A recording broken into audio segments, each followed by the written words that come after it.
here on WHYL. From the L.B. Smith Ford Lincoln Studios, Oldies 102.9 is WHYL Carlisle.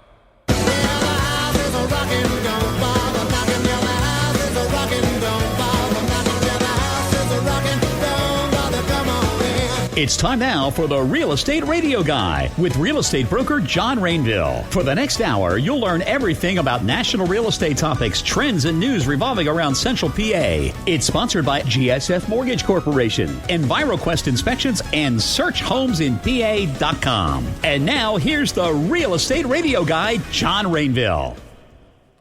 Good morning. How's everyone doing today in Pennsylvania?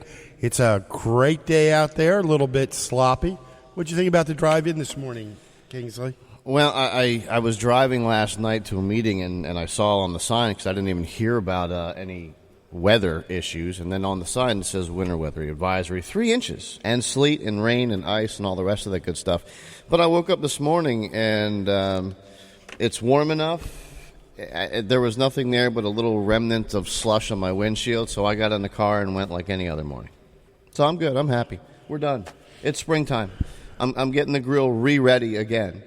All right. Yeah. Hey, just want to let everybody know, we still have, I think, a couple tickets left over for the Harrisburg Builders Association show, which is going on, obviously, from today through the 19th. So if you need a set of those, please Facebook us. We are trying the Facebook Live, again, stream today. We're starting to get this down a little bit better. And our phone number to call in is 249-1787. 717-249-1787. We're here all hour, so give us a call. Get a couple pairs of tickets. And for the morning, again, for our future sponsors, just a quick Rudders shot right there. All right, that's it. Come on, guys, that's number 2. That's number two freebies. So somebody get a hold of the president over there and tell them they're missing out here. Hey, later in the show, we're going to be talking with John Stas about water systems today. Things like wells, UV lights, all the intricacies of those. I believe he might actually be out in a home inspection this morning already, actually with one of our agents. So stay dry out there, John, until we get you at 8:35. I'm sure everyone saw that the rates, the Fed put the rates up, and we did put a sheet out onto our Real Estate Radio Guys. It says, don't let your luck run out. And, it's showing you sort of what the impact was. So we do have that infographic up there for you guys. So with the interest rate change, we may see, a $250,000 mortgage go from about $1,222 to $1,374. So we're seeing a little bit of a jump, Something seems a little backwards about this conversation, but all right, let's keep going. Well, what do you want to talk to him about? No. It's just you wake up this morning and it's like, we're doing a little bit of a role reversal here. But yeah, no, I mean, this is something that we've been talking about that's been coming. Don't hold your horses to buy a house, because as the rates go up, you're just going to be able to afford less. I mean, it's pretty simple, actually, if you think about it. And I've actually had some clients over the last, 2 months where they pre-qualified 2 months ago, and now all of a sudden, that $150,000 mark is now, like $135,000, $137,000. You go from 3.5% to 5%. They've kind of ticked back down a tad, but with the market fluctuating up and down every day, even your experts have no clue what's going to happen on a daily basis. But, I mean, I guess the strong advice is, if you're sitting on the sidelines, jump in the pool, guys. Yeah. Now's the time to buy, because we are starting to see things. As the economy continues to improve, we're going to see things start to move up. Okay, so today our big topic is going to be, we're talking about independent real estate brokerages versus franchise brokerages. And there's been a big movement over the last few years. Since about 2009, we've started to see a flight away from the franchises. And everybody out there, you're pretty much familiar with the franchises. The Big Balloon, C21, KW. So when you say franchise, more or less like a national company, you've got different managers. They're paying, monthly fees or based off of their sales? Well, yeah, it's sort of like this, folks. I mean, it's just like if you went to a hamburger joint, you can go to your local diner or you can go to McDonald's. And one of the reasons people use a franchise or go to a franchise is if they're, sometimes moving out of the area, they're not familiar, they sort of know the brand. You know that McDonald's hamburger is going to pretty much taste just like it does at home, even if you're 3,000 miles away. So let's narrow that down to what that means for a realtor. Well, what that means on the real estate side is we're starting to see more realtors move towards the independent brokerages. And the reason they're doing that, there's a number of reasons that they're doing that. The large franchises all charge an over-the-top fee, right off the top. Most of them are getting like 6%. So if you're using a franchised broker here, and folks, that's an important thing. When you actually hire someone to sell your house, here, for example, in Pennsylvania, if you hire any one of my over 70 agents to buy or help you sell a home, you're hiring me, the broker.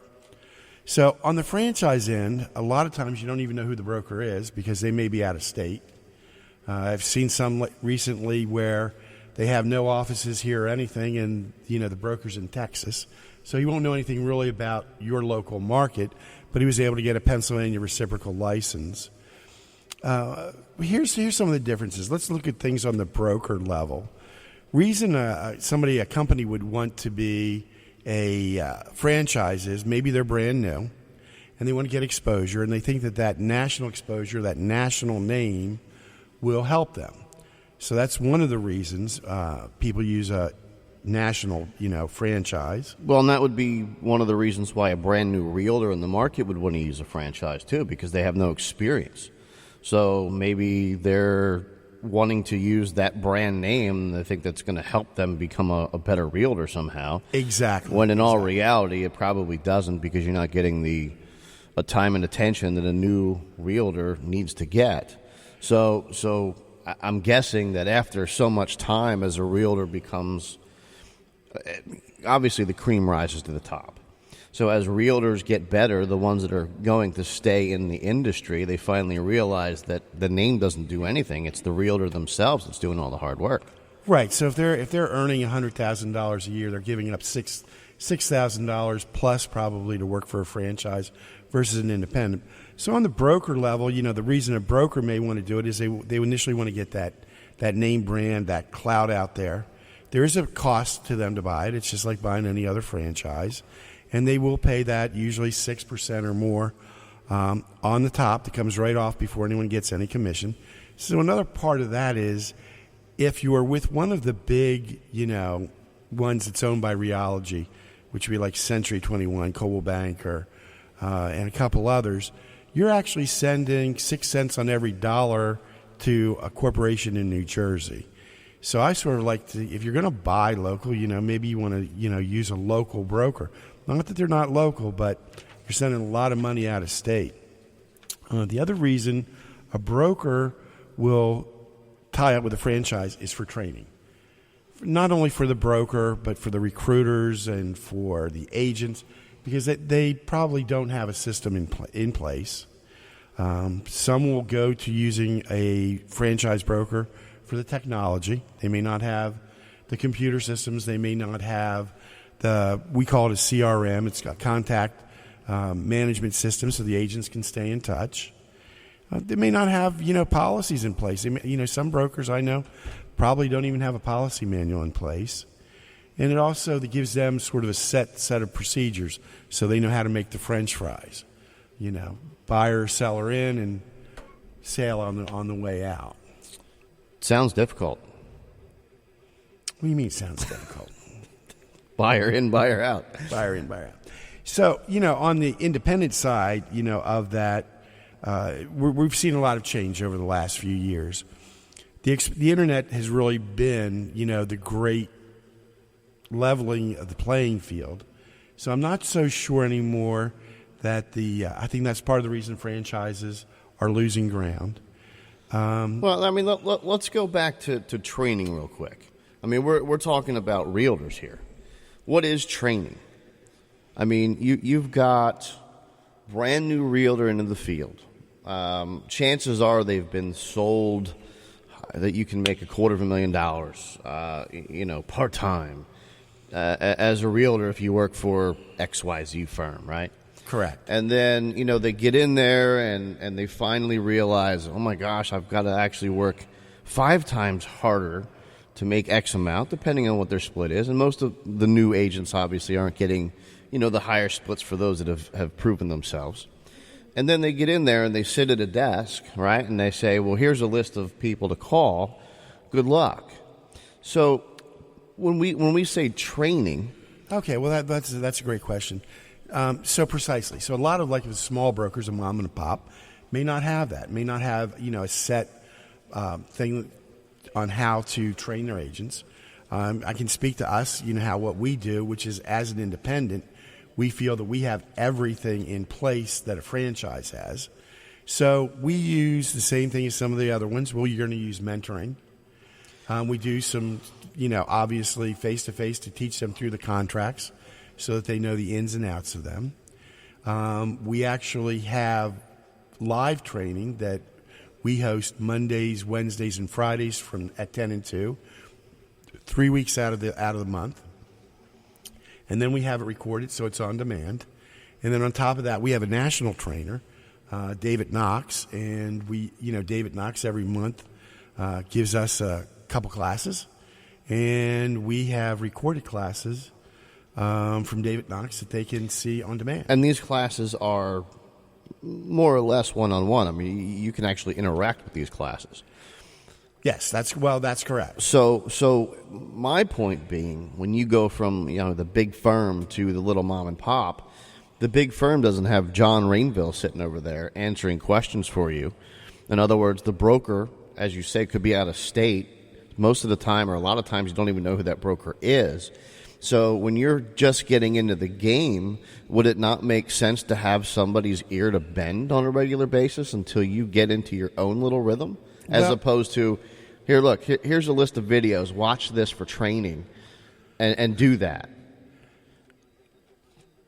That's why we try to mentor every agent up that we can that's brand new with an agent, so that for the first few deals that they have somebody to hold their hand and go out there on each deal with. But a valid point. When I got in the business, back in 1986, there was a training class, 2-week training class, and then it was, here's the phone, here's the desk, right? Get to it. And there was no real mentoring at that point in time. It was more people trying to talk you to get out of the business. We did a thing called phone duty, which some of the brokers still do, where you would actually sit in a room, answer all the incoming phone calls, sort of like free secretarial work, and then hope that you got somebody that saw a sign. But now, the internet has really changed that. So on the agent level, what's different is you have to be able to carry a much larger pipeline of leads. It used to be, if we could sell, 1-2 houses a month, we were doing pretty good. I'm going to say right now you need 3 to 4. The national average is like 8 a year, so take that into consideration, folks. I'm telling you need to be able to sell 2, 3, or 4 a month. I mean, because we're not in a big buck area. We're not selling, $27 million mansions to the celebrities. So they have to be able to manage people. And now the smaller brokerages, you're able to have that information. We're able to give that technology to our agents. We also, we provide them with a contact manager. We provide them with their own IDX enhanced website. IDX, folks, is so that you can go on to an individual agent's site and search all the different multi-lists and see all the homes. Which I think is huge for actually holding on to a borrower's interest. Oh, absolutely, yeah. Everyone wants to see homes on the internet. But they know they're getting them live with the IDX sites. It's not like, back in the olden days, when the internet first came out, you'd have this site of canned properties that were there to try and get the client's interest. This is actually pulled right off of the MLS. So it's actually a live property to say, hey, John, I saw this property on your website. I want to go look at it. You can actually schedule a viewing on it. I know it sounds funny to say that, to a lot of people that have been in the industry, but if you go back 10 years on the internet, that wasn't available, the IDX and live streaming on MLS. No, when I got in the business, actually, the books. Back in the day, we had books, so you'd wait every week for the book to come.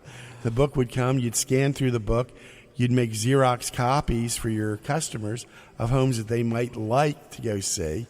You would get those to them, and then hopefully you would show them. It was hard to imagine. It's kind of like going back to dial-up computers again. It was at the speed of slow. Yes. Wow. Very, very slow. But I think now, when we're talking about franchises versus the independents, and then the reason an agent may go to an independent is more freedom. There's going to be a less pigeonholing of them of what they can or can't do. For example, at our firm, we let them do any and everything that the state real estate license allows them to do. So if they want to do residential, commercial, new homes, property management, foreclosures, or any other niche market, luxury homes, if they want to do just vacation homes, if they just want to sell lake homes, they can do that. Whereas at a franchise broker, you may not have some of the same flexibility. And when you say flexibility as well, I mean, doesn't that not include, let's say, for example, I want to put out marketing. With a bigger firm, isn't a lot of that marketing kind of blah? Like, here's your templated marketing to use. You got to use this because it was approved by legal already, yada, yada, yada. Exactly. So we've got a little bit more freedom on that. Flexibility. Everything still has to get run through, our management and our broker, for me to run it by me, just to make sure that we're compliant with all state regulations. But you're right. There's a lot more freedom and creativity. They can come up with their own programs. If they want to do rebates, for example, we offer a rebate here through Hero Home Source to any past or present military, firefighter, law enforcement, and teachers, and anyone that works within that industry. So it could actually be the secretary at the sheriff's office. Wow. And we're going to give them a rebate. Wow. And that's one of our ways of giving back to the community. But some of our agents really work that very hard, and they make that a very stable part of their business. So some franchises do that, some don't. Some don't want you to discount. We can discount. We feel that we're like partners with our agents. So in the franchise, they may have to get everything a little bit more approved. If they have, for example, a commission cut. Sometimes you're trying to put a deal together and we're just a little bit off and you want to cut the commission, whereas our agents have the flexibility that we entrust them to make that call on their own. In another organization, they may have to call through several people to get approval. Right, in which case you may lose a deal. It could happen. From lack of communication. And also to the point of, I'm trying to come up with this word as far as trying to put this marketing plan together, but because it's a boutique, if you will, people bounce ideas off of everybody on a regular basis. So it's almost a lot of times like a collaborative idea that comes together that works for a lot of different agents. May work for you, may work for me, may not work for Joey over here, but I think that goes a long way as opposed to just a huge corporate kind of entity, because it's just a little bit more personal, if you will. Yeah, a lot of people term our company, we sort of fit in the middle, I'd say, between what some people view as an independent or as a franchise, because they think that brokersrealty.com is a franchise, and we're not. We're wholly owned, we're locally owned, and because of our wide exposure, with us having over 10 offices across the state and being in different states, so they see our name a little bit further around. But we are really, like you said, a hybrid boutique, and we can help develop or coach an agent to whatever particular niche they want to do. Right. So you have the advantage of the franchise because you've got all the training in place. I mean, like you said, you've got Knox. I mean, you've actually got some half decent trainers in place. In addition, I think Knox would like to be considered at least half decent. Half decent.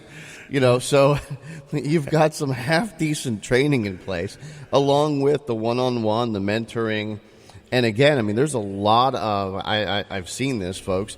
A lot of training there that if you want to learn, trust me, there's plenty of material to learn on what to do and how to do it.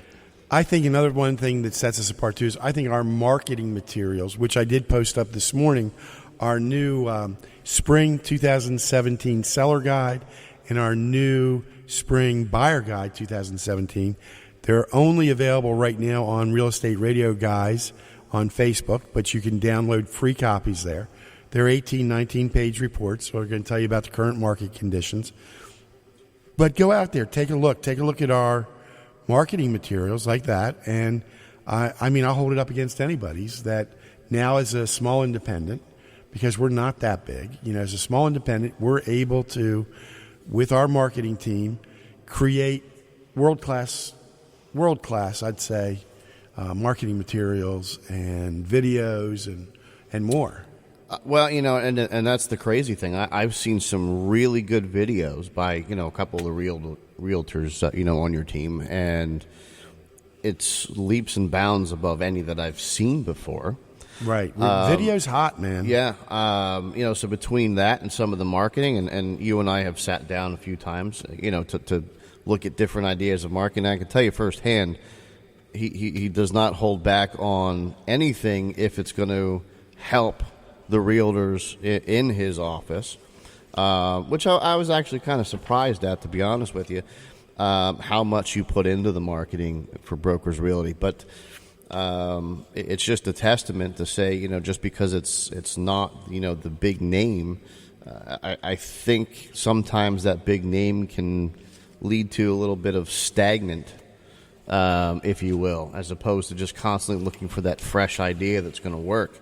Because you've never been short on trying something new and cutting edge to come out into the marketplace and be ahead of the rest of the market. Well, I think the other thing we bring to the table compared to franchise is just with the flexibility, our agents can really work with the consumer a little bit more hand to hand. Right now, when the market's hot.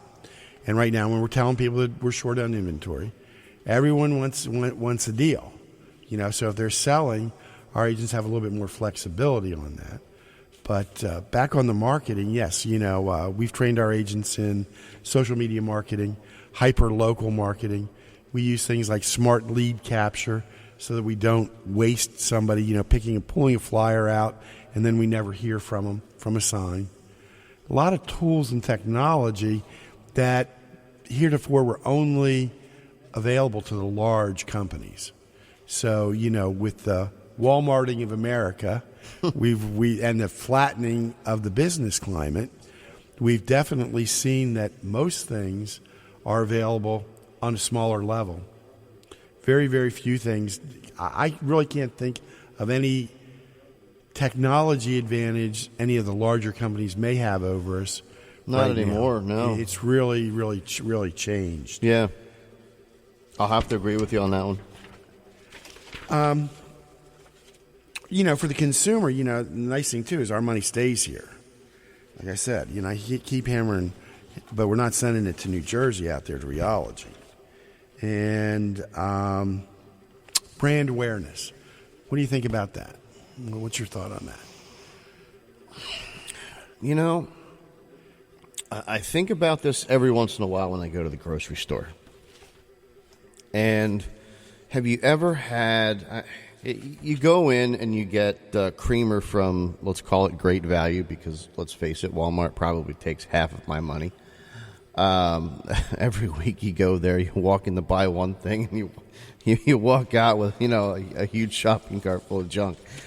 But, over the years, you want to go buy the Kellogg's brand, but then next to it you see Poofy Puffs cereal, right? And It's a buck less, dude. That's what my kid's getting. Exactly.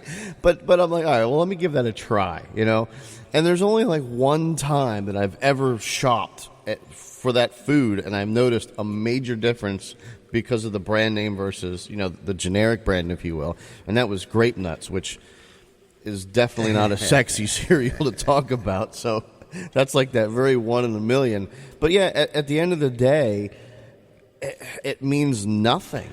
What are you getting is really the question. Right. And here's an interesting statistic. In 2014, according to NAR, only 10% of one-office firms were franchised. Really? Yeah, 1 in 10. Wow. 1 in 10. Really? Yeah. As in, like, because it used to be that they were all franchised. So you're telling me that it has moved now to the point where only 10% are actual franchises. That is amazing. So wow. So everybody really is kind of moving to this boutique or smaller firm, or more or less what you're trying to say is it sounds like everybody wants to jump out on their own. Well, locally, we've seen a lot of new startup companies here over the last few years. We've seen a lot more mom and pops. I'll name some of them. We have True Vision with the Pendolinos. We have Right Move Realty with Don Failer. Yep. Okay, right here in Carlisle. And then we've got some stable ones that have been around for years. Tom D'Angelo there in New Cumberland. Mark Walker in Mechanicsburg. There's been a bunch of them pop up, though. And there's been a lot of new small franchises pop up, too. Next Realty's out there now. They've popped up. Next Realty's a franchise? Next is a franchise. Really? See, no, I thought they were just a small place that just started up around here. So our host is over here dying. So I think Kingsley gave it to me from last week. Oh, I saw that post the other day, and I got tagged in the post. It was not me, for the record. So all these little small boutiques then that are popping up, I mean, is it just one person saying, hey, look, I want to jump out and do this on my own. I can do it better than XYZ company, and then I can keep a bigger piece of the pie? I mean, is that what it all is? Well, I think we saw a bunch come out with Turnkey that came out of a KW brokerage here locally. And I think they thought that for the fees that they were paying, that they could do it better on their own. And, if you take 6% of the gross, let's just say that we have an agent who's making $300,000 a year.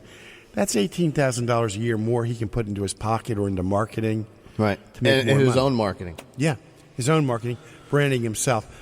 My experience, I'm doing this 31 years, is 9 times out of 10, the consumer, whether they're buying or selling, deal with the first agent that they meet face-to-face. Because I know everyone here says, hey, it's an internet business. It is, but folks, the internet is just a way to connect with people. It's still face-to-face, belly-to-belly, and you've got to get face-to-face with them.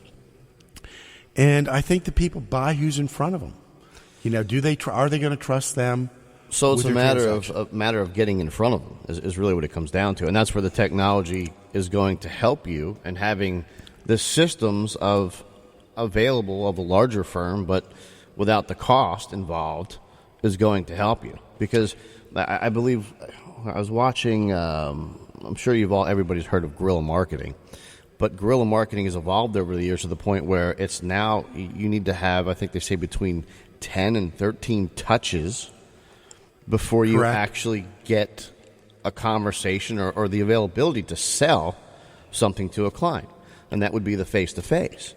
Well, there's so many ways to contact people. You have LinkedIn, you have Facebook, you have Twitter, you have Snapchat, Google ads, and you still have the old-fashioned, postcards, telephone, text. Yeah, telephone, text, postcards, letters, the whole 9 yards. So all of those constitute a touch.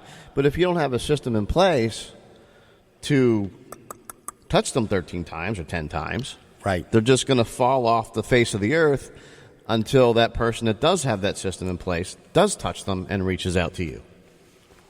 Yeah, I have to definitely agree with that. So the franchises, are in our area, it's probably, I think they probably have they have an unbalanced hold in our general market. We don't see that when I get into other markets. For example, down there in Cochran, Georgia, where we are now, Frank, Swerk, our broker manager down there, we have no franchises around us. It's all mom and pops. Up towards our Pocono, in our Pocono region, it is, we've got Better Homes and Gardens. We've got one or two small Remaxes, not like down here. We have a small Keller Williams. So this is basically kind of an anomaly of sorts yeah, for the rest of the country. Yeah, I mean, in most other markets that we go into, it really is. We see that the mom and pops are the dominant things. That there are just more of them. But you may still have some big names. You can have a Weichert or somebody who's dominant in a market. Long and Foster used to be years ago. For example, in Maryland, until they faded away. I think they're actually Weichert now. I'm not sure on that. Really? Yeah, I think. I think. And there's also been a lot of mergers on companies. So that's another thing that you've seen in the franchises here locally. There was one here that used to be Coldwell Banker. Mm-hmm. Then they went to be Prudential. Mm-hmm. And now they're Berkshire Hathaway. Yeah. And that was actually pretty quick, wasn't it? If I recall, it was only a matter of, 5-6 years? 2 years, probably within 2 years. 2 years? They did the rollover.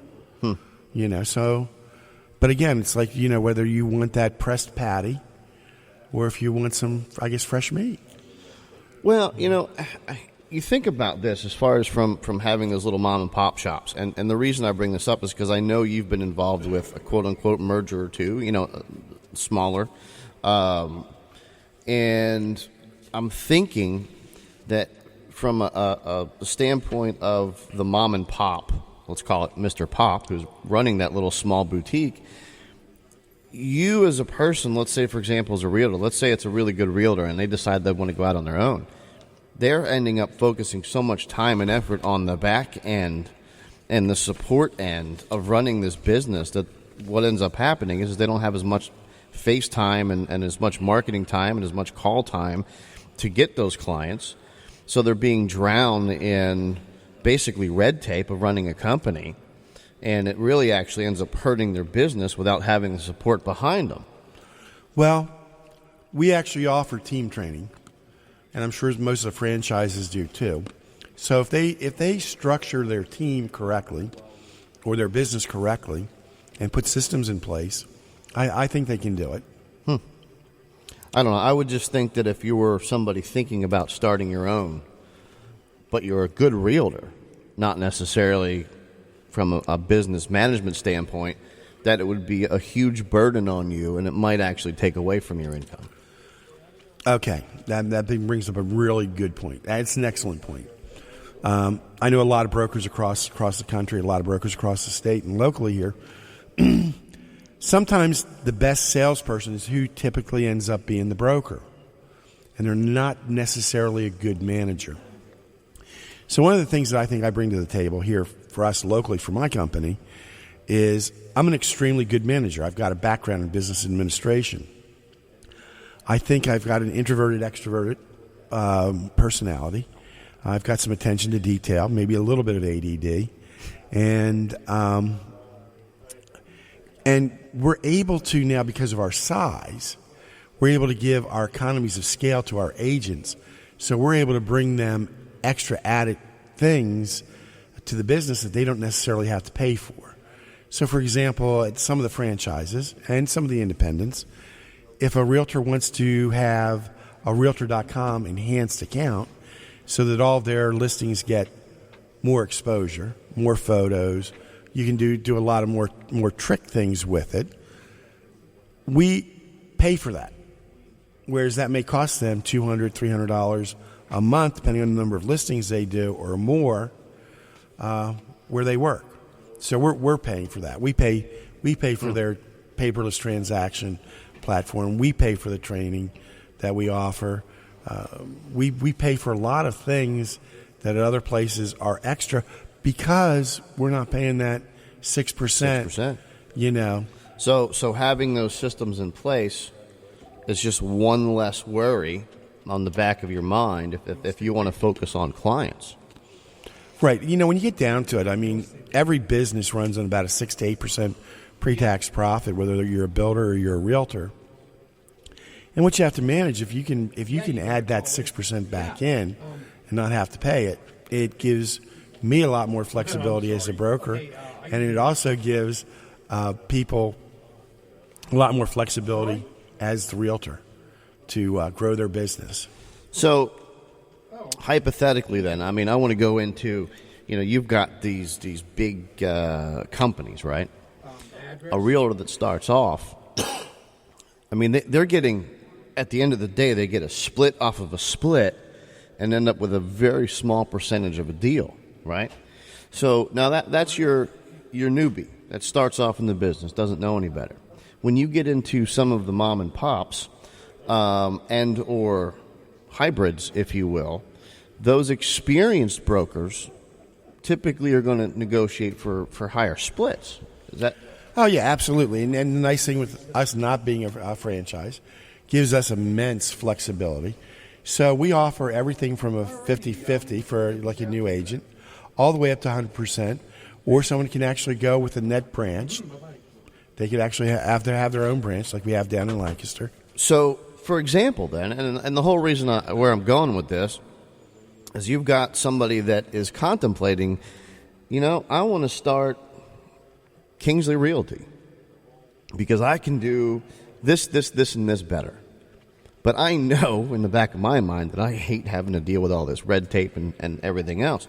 So for somebody, let's say that's experienced, that's a good realtor, that is thinking about doing that, and they want to move over to a shop or start their own, well, if they're going to move to a mom and pop or someone like a hybrid like yours that has all these systems in place for them, regardless of their expertise level, and then all of a sudden they're just negotiating the split, but with their split they already have all these systems in place. Like you say, the dot loop's already there, the technology's already there.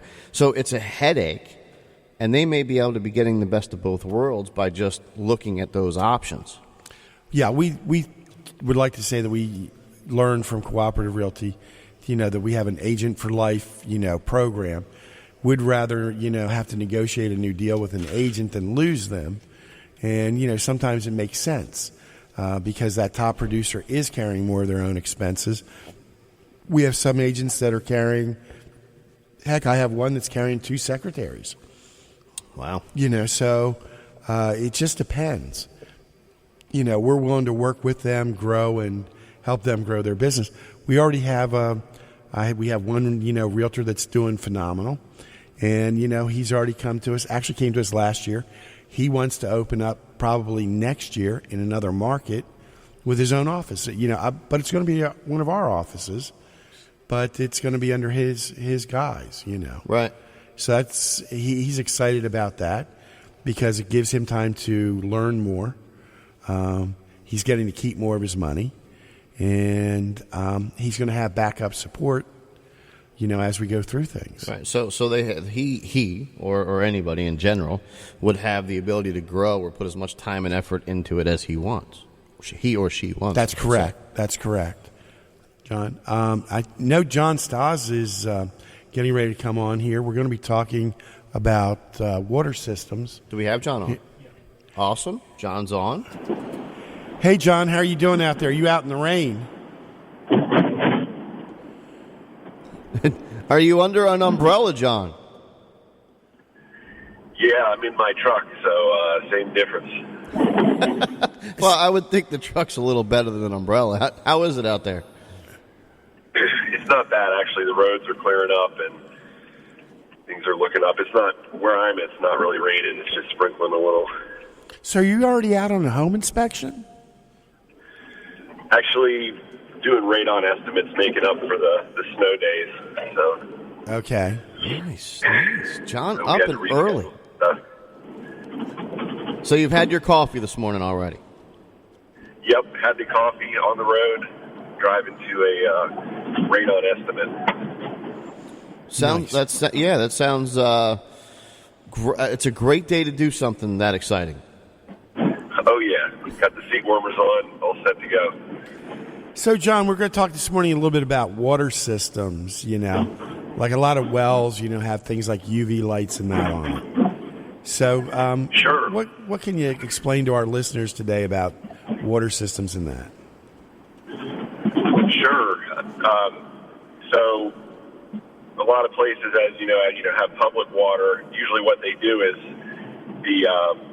they'll sample water, and when a high enough percentage of wells are contaminated, the groundwater is contaminated, the most common thing they test for would be like bacteria.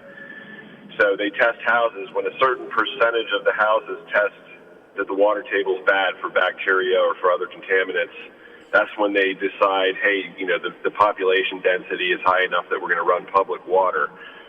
So, as a lot of houses are on private wells, and in this area, the most common contaminants are bacteria and also nitrates from farming, especially in farmland. The nitrates seep down into the water table, and they can stay there for a long time.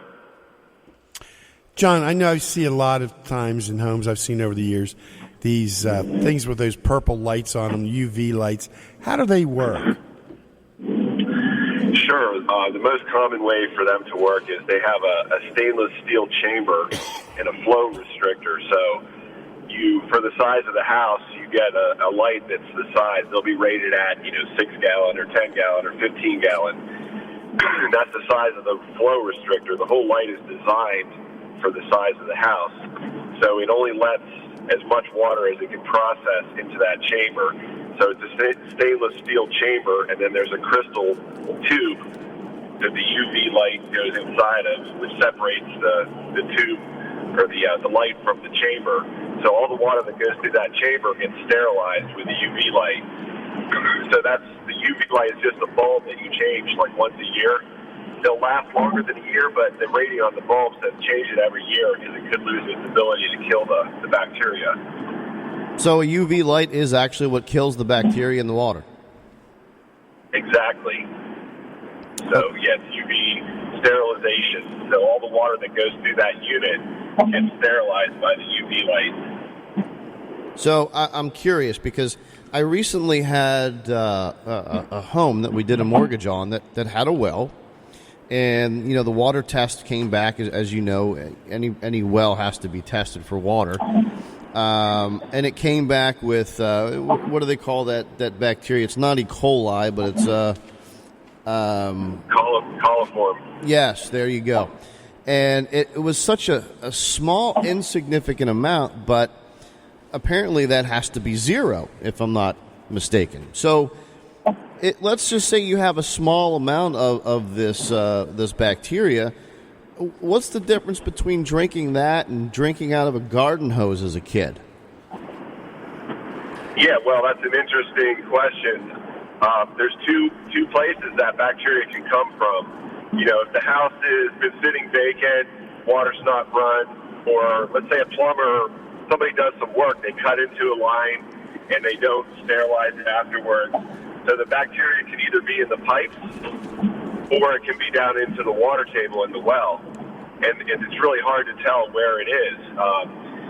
So you can shock a well or you can shock the system. You can put Clorox or some other sterilant into the system and run it through all the pipes, run it at every spigot, and that'll kill any bacteria that's in the pipes. And, that if it's just in the pipes, that's enough to solve the problem. But it could be down in the water table, in which case, in your well, then it'll come back. So the only way to really know is if you shock it and it comes back, it means it's probably down into the water table. And then into the well. Then the only way to really cure that is really a UV light or hook up the public's water, right? That's right. Another interesting fact is you go in enough houses, John, I'm sure you see this. Some houses will actually have the well pump in the basement, and then others will have what's called a submersible pump. So the jet pump or the pump you see in the basement, it indicates that it's a shallow well. And you'll find that there's a lot more problems with shallower wells. It's a lot easier for ground contaminants to get into the well, and the well becomes contaminated, is closer to the surface. So there's less, it makes sense too. It's logical. The deeper the water comes out of the ground, the more dirt and rock there is to filter it. So it's more highly filtered the deeper in the earth that it is. So you find shallow wells have a lot more problems the closer you are to the water table. John, the shallowest. Water softeners. Can they be a source of that bacteria, or does the salt kill it? Well, you want to put your UV light after the softener. Now, the reason for that is a softener is basically a giant filter. So if it runs through the softener first, it's filtered before it goes into the UV light. So you either want a particulate filter before the UV light, or you want a softener before the UV light. Because what that does, if there's particulate matter or contaminants or sediment is the word I'm looking for, that will, as I mentioned before, there's a crystal tube inside the UV light, and that periodically needs to be cleaned. So the cleaner the water is going into the UV light, the better it'll work, because you don't have as much sediment and things like that going through the UV light to cloud the crystal tube. So salt, in other words, doesn't kill bacteria. You can't just put a water softener in and that'll take care of your issues. Well, your softener, the salt component of the softener, think of a softener as basically a self-cleaning filter. So the water runs through the filter one direction, and then, several times a week or once a week, however it's set up, to backwash your brine tank or your salt tank. That basically just takes salt water and uses that like a solvent or to clean the filter. So it backwashes through the filter the opposite direction, and then it washes out the sediment out of your softener. So that's basically just for the cleaning mode of the softener.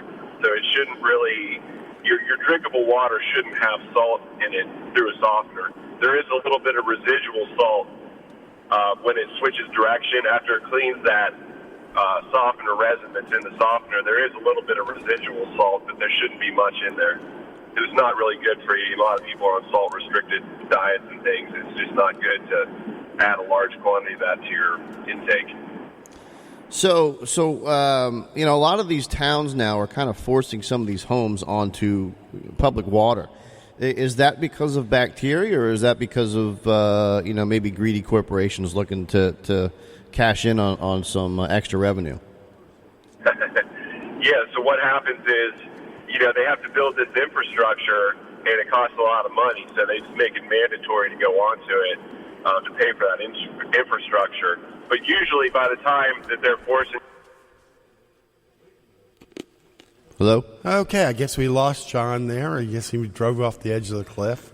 Maybe the corporations got to him already. No, we'll look for him to call back in here. But hey, for those of you there on Facebook, I'm showing you a picture of our Selling Your House Spring Edition 2017. And this is sort of what, some of the marketing material. And this is free on our Facebook page, right? Free on our Facebook page. It's going to give you 5 reasons to sell this spring. And real quick, while we have a quick second, Troy Shoemaker is the recipient of a pair of our tickets. If he could actually give us a call back into the radio show at 249-1787. We did not get his phone number. So please call in so we can get those tickets out to you for the show. Yeah, thanks, Troy. Hey, 5 reasons to sell this spring. It's included in the report. But there's 18 pages, right? Well, yeah, there is. Color, it's beautiful. It's beautiful. Look at that. It's going to give you everything about what's going on in the national, market, how to help you pick a realtor. A lot of good information, folks. Buyers and sellers separate reports on the Real Estate Radio guys. Awesome. So what's one of the main reasons to sell in the spring? Demand's still strong, with the low inventory is still, impacting us here in the market. We really need more listings. So that's helping, some people get multiple offers, driving up some prices. Okay. And hey, I thought you hung up on me, Kingsley. I think you did. Hey, there's less competition right now if you're out there looking to sell because we have that low inventory. And so you're, a much quicker process right now. I mean, we're seeing some people, put their house on the market, have it sold within a week or so, and, settle just, 4 weeks later? Yeah, I mean, you can easily settle within 30 days from a contract. I mean, we forced them quicker, but 30 days to 45 days is a good average. So, folks, I mean, if you're starting to look for a home, one of the places to go to is searchhomesinpa.com, www.searchhomesinpa.com. If you're looking to get pre-approved for a loan, where do they go? pagoloan.com from your computer, or Go Phone Loan from your phone. And you can actually apply literally right from your phone. There's an app, boom, comes right through Ellie Mae's system. You get pre-approved. You pop up, and it'll say, hey, what's the best time to follow up on the application for a free consultation? And, the one thing that we're doing now is we give away free blueprints for every caller or person that applies for a mortgage. Even if they're not, or they know they're not, or they think they're not ready for a home, what we do is we give them a step-by-step. Like I said, we call it a blueprint. And it says you need to do this, this, and this, and you'll be on your way to home ownership. It could be a month, it could be 3 months, but at least you'll know exactly what you have to do to get there. Really smart thing to do as the interest rates are, changing a little bit. I mean, I really don't see them going up huge. We've already seen them go up. I mean, it's already been priced in pretty much, hasn't it? It has. I mean, let's think about this. I mean, back in November before the elections and stuff, we were, at 3.5%? Yeah, ridiculous. And since then, we've been as high as 5%. Right. And it's ticked back down a tad. So it has priced in, and the markets have just been all over the map. But I think we've seen, even with the Fed hikes and everything, I'm hoping, let's just say, that we've seen a bulk of the movement that we're going to get. And there's so many good programs still out there, folks. Like we were talking with Gary Lenker, last week from Tri-County, about those homes there in Harrisburg. And Kingsley was able to put you into them for, $1,000? Yeah, so many incentives out there. There really is no excuse not to own a home today. And so much cheaper than rent. Oh, my God. Cheaper than rent, and they get the write-off. We need to get Colleen back on the show to tell them how that write-off works. We should. And we're coming up on tax date, aren't we? We are coming up on tax day. And I think we're coming up on the the Log Home Show's coming to town. Yes, it is. The Log Home Wait. The Log Home is coming to town, and what is today's date? What do we got? Today's the 16th. Wow. 17th. So 18th. 18th. Oh, my gosh. This month's just going past us. And when is the home show that we're giving away these tickets for? Today and tomorrow. Today and tomorrow. So, we're going to have to figure out how to get these tickets out. So you've got about 5 minutes. I think we have, another set left? Yes. We have another set of tickets. So you got 5 minutes to call us or shoot us a message on our Facebook Live to get the last pair of tickets to the Home Builder Show. And so where are the rates? I mean, we're still under 5, right? Oh yeah. Like I said, we've kind of ticked back down, but this whole week has been nuts with anticipation of all of these meetings that have been coming. That a rate would be up and back down the following day, way up and way back down the following day, and then shortly after they had the Fed hike meeting, and actually rates dropped. Funny enough, for one day, and then they moved slightly back up the next day. Now, is that because they overpriced in the market? They thought it was going to be more of a... I'm thinking the markets just have no freaking clue what to do at this point. Because they really don't. I mean, they literally have been up to the point where it would go up a quarter in one day. That's how much they've repriced. And then back down that same amount the following day, and then it would kind of even out. So... rates have gone up. I mean, we can't argue that. But I think we've kind of settled into, an area where we're still historically low. I mean, if you think about it. If you recall, maybe 10 years ago, we had all those Alt-A programs, and we were looking at, 6-7% for Alt-A programs. Now we've got all these programs, 100% programs. I mean, we are the only lender right now that has a 100% program, and our rate's 4.25% on that program. Wow. 100%. $1,000 out of your pocket. Now, granted, you got to have good credit. We're not going to give that away to somebody right. But to have a 100% program in today's market at 4.25% when your standard 30-year rates are like between 4.5% and 5%. Do you see more programs coming back for the self-employed? We actually just came out with 2. Wow. We've got the bank statement programs again. As long as you're self-employed, you can actually be W-2 only. There's programs that if you're W-2 but have a lot of write-offs, you can still do a W-2 only type program. If you're responsible with your bills and you pay your bills on time and your credit's up there, we've got programs for it. That's why I said, even if you think you don't qualify, now's the time to get pre-qualified and find out what your blueprint is and what you can do to get into a home, because it's closer than you think. It really is. I mean, it's a great thing. So inventory's low, but interest rates are still, relatively low. So now's the time to buy. I mean, reach out to your realtor, get pre-qualified. Let's see what we can afford. And spring's break, you're going to break here soon. So now's the time. Get those homes on the market. If you're looking to do that, you can go on to www.searchhomesinpa.com, or you can reach out to me on our Real Estate Radar Guys page on Facebook. But, Kingsley, you going to close us out? Until next week, real questions, real people, real answers. Was that close? That's really close. Okay. That's really close. I'm going to get a tattoo, so we all right, remember. until next week. See you.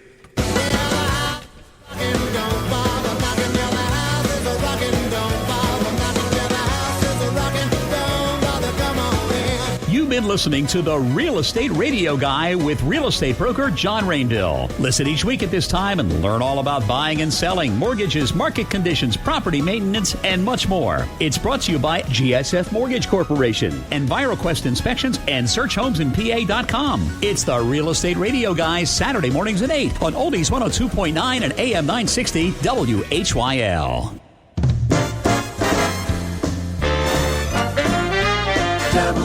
WHYL. Joe, Ricky, Bryce, good time, oldies. WHYL.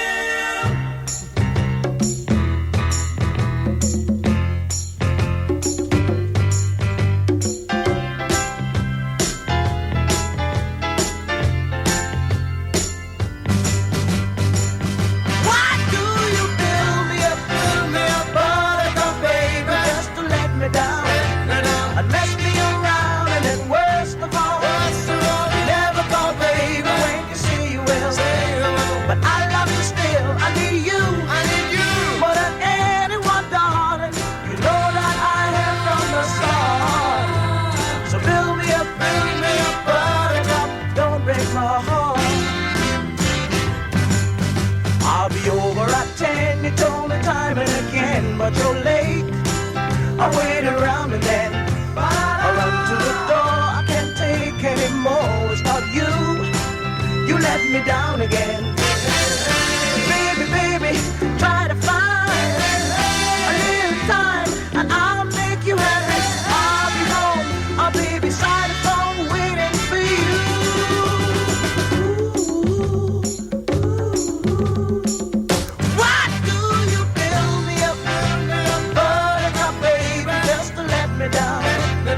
mess me around, and then worst of all, you never thought, baby, when you say you will. But I love you still, I need you, more than anyone, darling. You know that I have from the start. So build me up, buttercup, don't break my heart. You are my toy, but I could be the boy you adore, if you just let me know. Although you are true, I'm attracted to you all the more. Why do I need you so?